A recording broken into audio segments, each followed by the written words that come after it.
his people, God's law was not simply a set of rules to follow, but a way of life in covenant with God and with one's neighbors.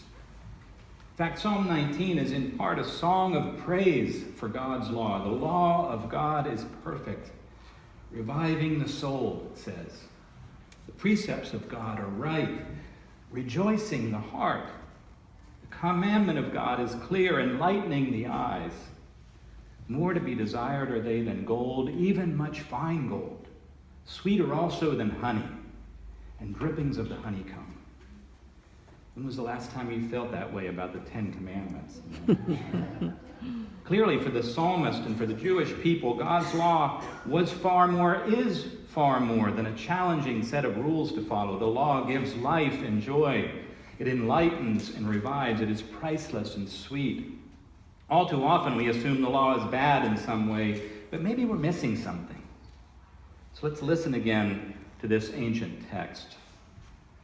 Then God spoke all these words, I am the Holy One, your God, who brought you out of the land of Egypt, out of the house of slavery. You shall have no other gods before me.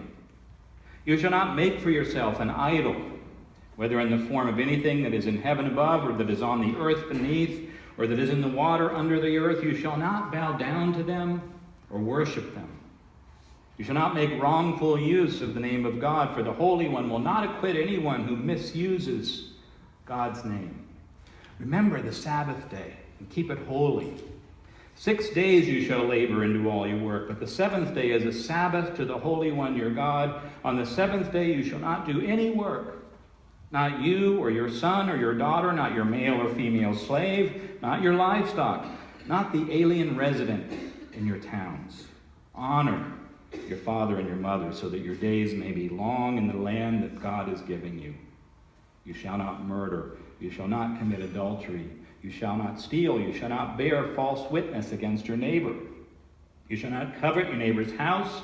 You shall not covet your neighbor's wife, or male or female slave, or ox or donkey, or anything that belongs to your neighbor.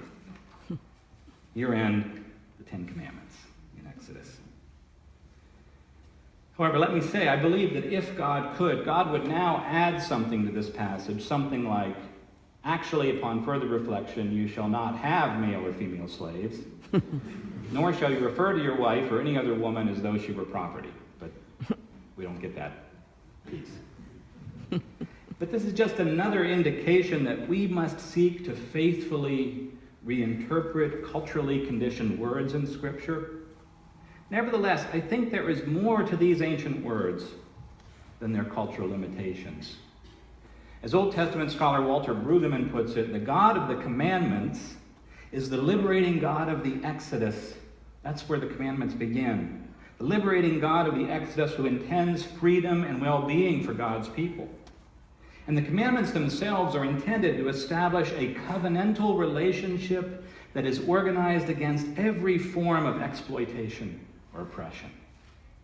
For example, the call to avoid other gods and idols is not simply a prohibition against other faiths, but a warning to turn away from the small gods of this world that lead us into bondage.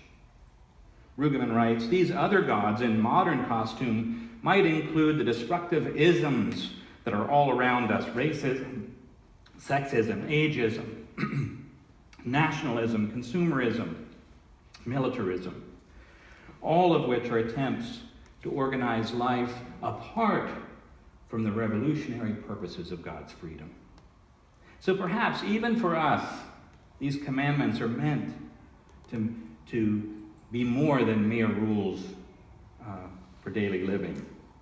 And if you'll join me in the response that we read earlier after the 1 Corinthians passage. For God's foolishness is wiser than human wisdom, and God's weakness is stronger than human strength. May the church hear what the Spirit is saying in these readings to us today. One of the other small gods of our time, which stands in opposition to the liberating God of the Exodus, the commandments, and Jesus, is the God of violence. In violence, we trust to save us and to save our world. To violence, we turn as the source of our security. In violence we believe is our strength and our hope. To violence we bow down.